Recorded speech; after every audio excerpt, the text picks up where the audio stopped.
여호수아 7장. 이스라엘 백성은 주께 바쳐야 할 물건들에 손을 대고 말았다. 유다 지파이며 세라의 증손이며 삽디의 손자이고 갈미의 아들인 아간이 주께 바쳐야 할 물건을 가져간 것이다. 주의 불같은 분노가 이스라엘 백성을 향해 타올랐다. 여호수아는 여리고에서 아이성으로 사람들을 보내면서 말했다.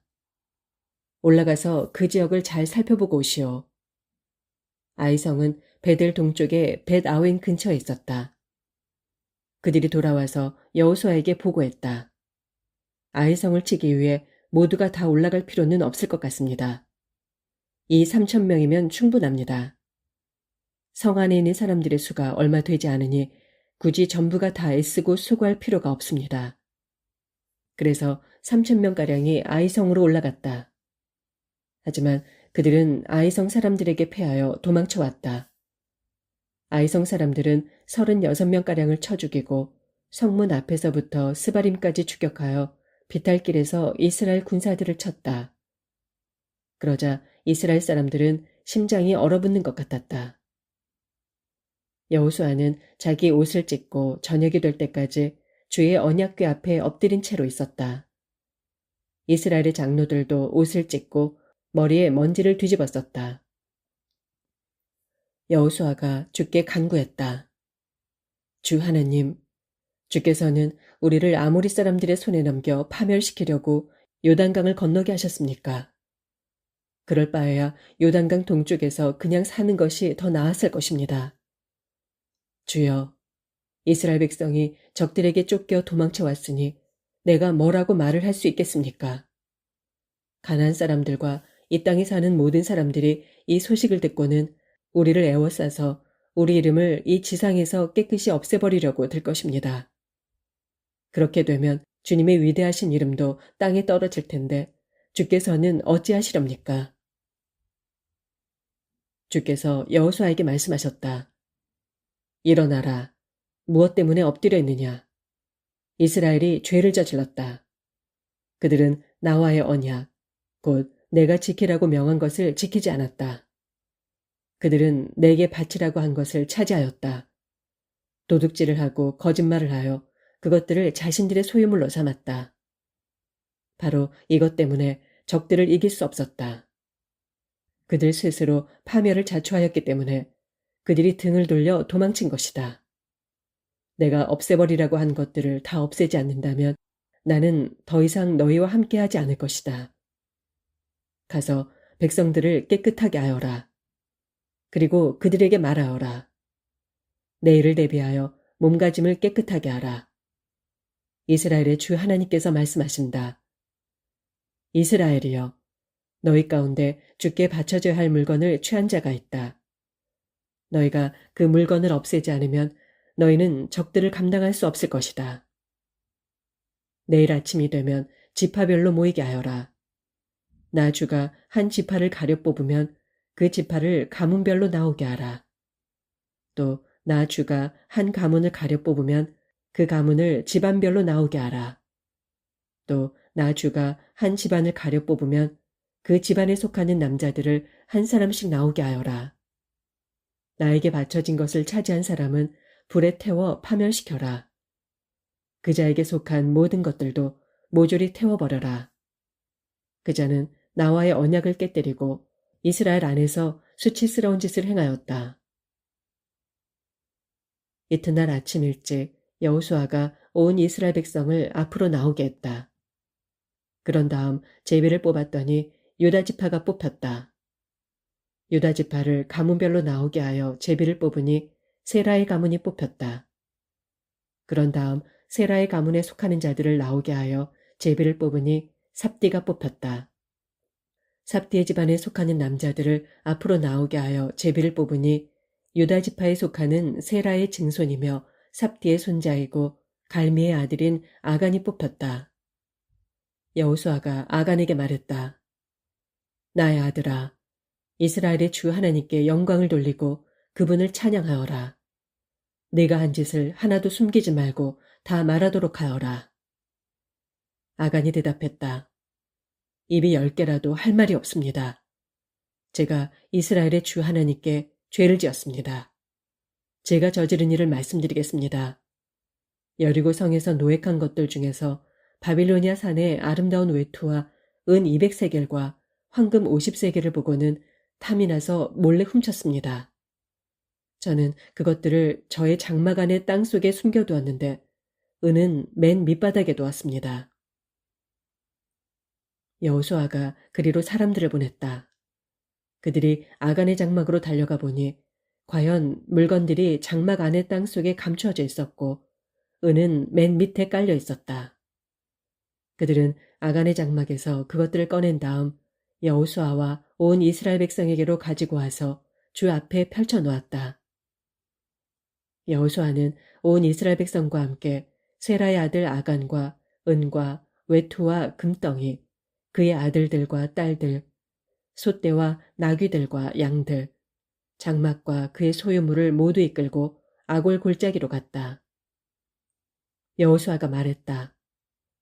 너는 어찌하여 우리를 이토록 괴롭게 하였느냐? 주께서는 오늘 너를 괴롭히실 것이다. 그러자 온 이스라엘 백성이 그에게 돌을 던지기 시작했다. 그들은 남은 가족들에게도 돌을 던지고는 모두 불에 태워버렸다. 아간 위로 거대한 돌무더기가 쌓였는데 오늘날까지도 남아있다.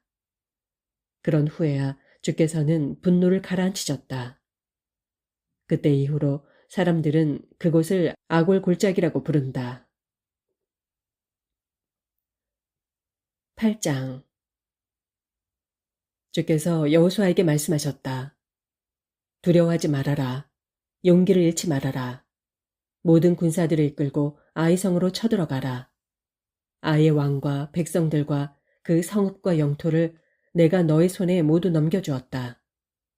여리고 성과 그 왕에게 한 것처럼 아이성과 그 왕에게도 똑같이 행하여라. 하지만 이번에는 노획한 것들과 전리품은 너희가 가지도록 하여라. 성 뒤쪽에 군사를 매복시켜라. 여호수아는 군사들을 모두 이끌고 아이성으로 올라갔다. 여호수아는 3만 명의 용사들을 가려 뽑아 밤중에 보내면서 명령을 내렸다. 잘 들으시오. 여러분은 성 뒤쪽에 매복하고 있도록 하시오. 너무 멀리 가지 말고 모두들 정신 바짝 차리고 있어야 하오. 나는 다른 군사들과 그 성으로 나아갈 것이오. 아이성 사람들이 맞서 싸우려고 나오면 우리는 지난번처럼 도망칠 것이오. 그들이 뒤쫓아오면 우리는 그들을 성에서 멀리 떨어진 곳으로 유인할 것이오. 그들은 도망하는 우리를 보고서 우리가 지난번처럼 도망치기에 바쁘다고 말하겠지요. 우리가 그렇게 도망치고 있을 때 여러분은 매복 장소에서 나와서 그 성을 차지하도록 하시오. 주 하나님께서 그 성을 여러분의 손에 넘겨주실 것이오. 성을 차지하게 되면 즉시 불을 지르도록 하시오. 주께서 명하신 대로 행하시오. 정신 바짝 차리고 내 명을 그대로 따르도록 하시오. 여호수아가 그들을 보내니 그들은 매복할 장소로 가서 숨었다. 그곳은 베델과 아이성 사이, 곧 아이성의 서쪽이었다.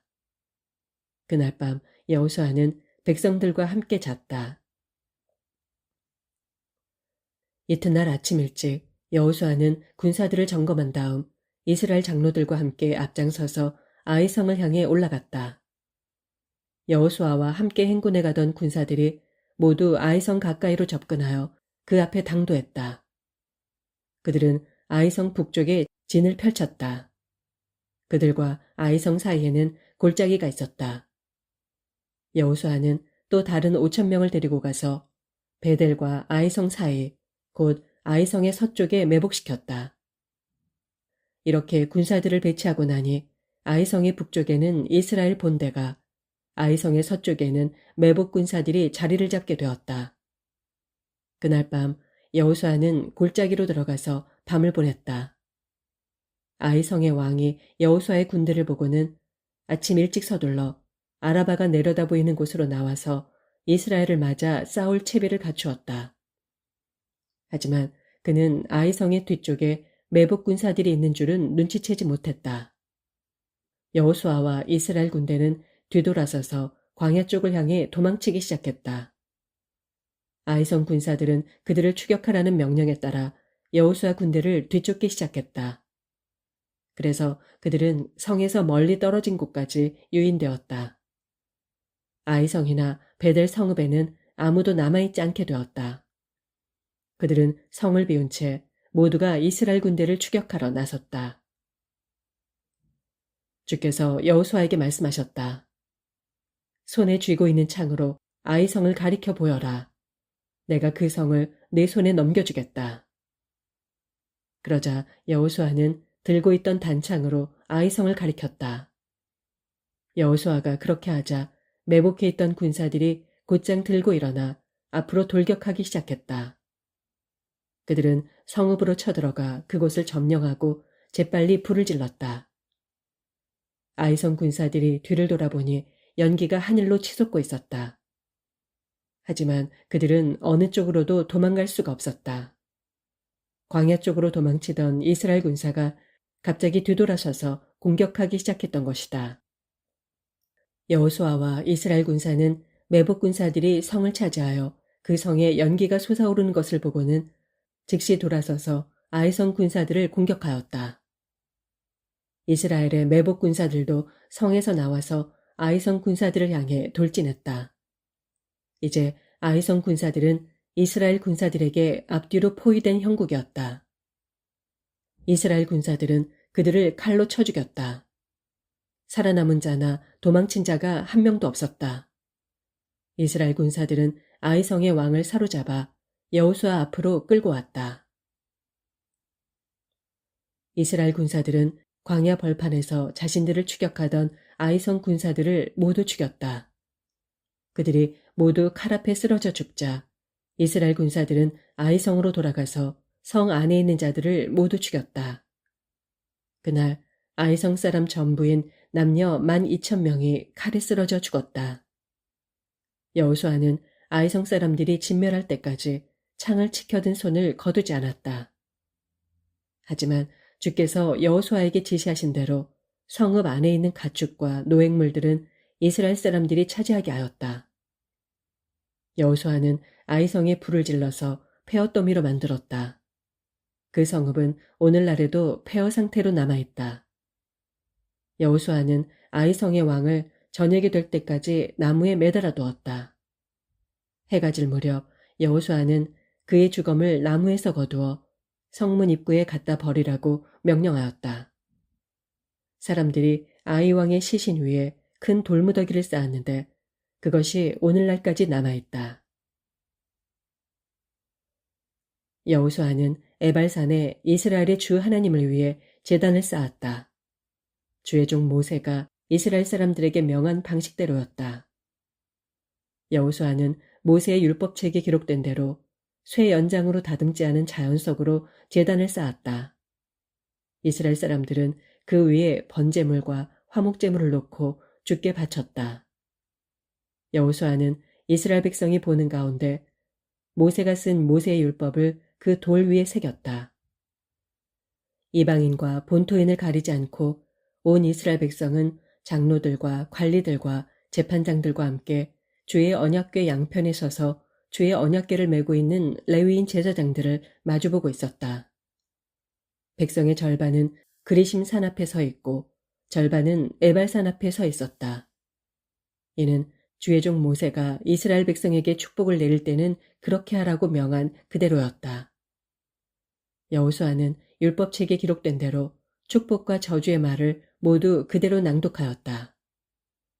여자들과 아이들과 함께 사는 이방인들까지 온 이스라엘 회중이 듣는 가운데 여호수아는 모세가 명령한 말씀을 한마디도 빼놓지 않고 낭독했다.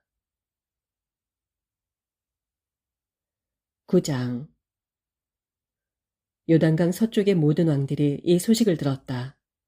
야산지대, 평원지대, 레바논에 이르는 지중해 해안의 모든 왕들, 곧 헷사람, 아모리 사람, 가나안 사람, 브리스 사람, 히위 사람, 여부스 사람의 모든 왕들이 여호수아 군대의 승리 소식을 듣고 함께 모여서 여호수아와 이스라엘에 대적하여 싸우기로 하였다. 하지만 기브온 사람들은 여호수아가 여리고성과 아이성을 어떻게 했는지에 대해 듣고는 여호수아에게 계략을 쓰기로 작정했다. 그들은 낡은 가방과 터져서 기운 흔적이 있는 해진 포도주 부대를 나귀에 싣고 먼 여행을 한 사절단처럼 꾸민 후에 길을 떠났다. 낡아서 여기저기 덧댄 신발을 신고 낡은 옷을 걸쳤다. 그들이 먹는 빵은 마르고 곰팡이가 펴 있었다. 그들은 길갈에 진을 치고 있는 여호수아에게 나가서 그와 이스라엘 사람들에게 말했다. 우리가 이렇게 먼 길을 온 것은 저희와 조약을 맺어 주십사 해서입니다. 이스라엘 사람들이 그 히윗 사람들에게 말했다. 보아하니 당신들은 우리 근처에 사는 사람들 같은데 어떻게 우리가 당신들과 조약을 맺는단 말이오. 그들이 여호수아에게 말했다. 우리는 당신의 종이 되겠습니다. 그러자 여호수아가 물었다. 당신들은 누구요? 어디에서 왔소? 그들이 대답했다. 당신의 종들은 당신들의 하나님에 대한 명성을 듣고 아주 먼 곳에서 왔습니다. 우리는 주께서 이집트에서 하신 일에 대해 알고 있습니다. 주께서 요단강 동쪽에 사는 아모리 사람의 두 왕, 곧 헤스본의 왕 시온과 아스다롯 지역을 통치하는 바산 왕 옥에게 하신 일에 대해서도 잘 알고 있습니다. 그래서 우리 땅에 살고 있는 장로들과 모든 주민들이 우리를 이리로 보내면서 말했습니다. 여행할 채비를 갖추고 길을 떠나시오. 그들에게로 가서 우리는 당신들의 종이니 우리와 조약을 맺어 주십사 하고 말하시오. 우리가 가진 이 빵을 보십시오. 우리가 길을 떠나던 날에는 따뜻했었습니다. 하지만 보시다시피 지금은 마르고 곰팡이가 났습니다. 포도주를 담은 가죽 부대도 새 것이었지만 보시다시피 이렇게 낡아서 터졌습니다. 우리의 옷과 신발도 먼 길을 오는 동안 다 닳았습니다. 이스라엘 사람들은 그들의 음식을 취해 살펴보았다. 하지만 그 문제에 대해 주께 진실을 묻지 않았다. 여호수아는 그들과 평화조약을 맺고 그들을 살려주기로 했고 회중의 지도자들도 그 조약을 지키기로 맹세했다. 기브온 사람들과 조약을 맺은 지 사흘이 지난 뒤 이스라엘 사람들은 그 사람들이 자신들 가까이에 살고 있는 이웃이라는 말을 들었다.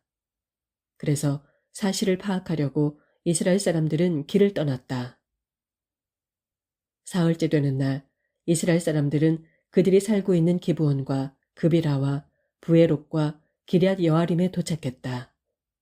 하지만 회중의 지도자들이 이스라엘의 주 하나님의 이름으로 이미 맹세를 한 터라 이스라엘 사람들은 그들을 공격할 수가 없었다. 그래서 이스라엘 온 회중은 지도자들을 원망하였다. 그러나 지도자들이 모두 나서서 말했다. 우리가 이스라엘의 주 하나님의 이름으로 그들에게 이미 맹세를 했으므로 우리는 그들을 해칠 수 없습니다.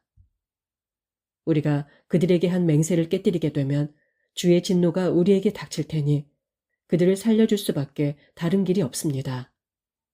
그들을 살려주기로 합시다. 하지만 우리 회중을 위하여 그들로 하여금 장작을 패게 하고 물을 깃게 하여 우리의 종으로 쓰도록 합시다. 그리하여 기브온 사람들에 대한 지도자들의 맹세는 지켜질 수 있게 되었다. 여호수아가 기브온 사람들을 불러 모아놓고 말했다. 여러분은 우리와 가까운 곳에 살면서 어찌하여 먼 곳에서 왔다고 우리를 속인 것이오. 그로 인해 여러분은 저주를 받아서 우리 하나님의 집에서 영원히 장작을 패고 물 깃는 일을 하게 될 것이오. 그들이 여호수아에게 대답했다. 저희는 당신들의 주 하나님께서 그분의 종 모세에게 이 땅 전체를 당신들에게 주라고 명하신 것에 대해 너무나 잘 알고 있습니다. 하나님께서 이 땅에 사는 주민들을 모두 쓸어버리라고 명하신 것도 잘 알고 있습니다. 그리하여 우리의 목숨이 위태로운데 어찌 두려워하지 않을 수 있겠습니까? 우리가 어르신을 속인 것은 바로 그 때문입니다. 우리는 이제 어르신의 손아귀에 있습니다. 어르신 좋으실 대로 어르신이 옳다고 생각하시는 대로 행하십시오. 우리는 그저 어르신의 처분만 바랄 뿐입니다. 그리하여 여호수아는 그들을 살려주기로 결정하고 이스라엘 사람들로 하여금 그들을 죽이지 못하게 했다. 바로 그날 여호수아는 기브온 사람들을 이스라엘 회중을 섬기고 또 장차 주께서 선택하실 예배 장소에 세워질 제단을 위해 장작을 패고 물을 깃는 종으로 삼았다. 그래서 오늘날까지 그들은 그런 일을 하면서 살아가고 있다.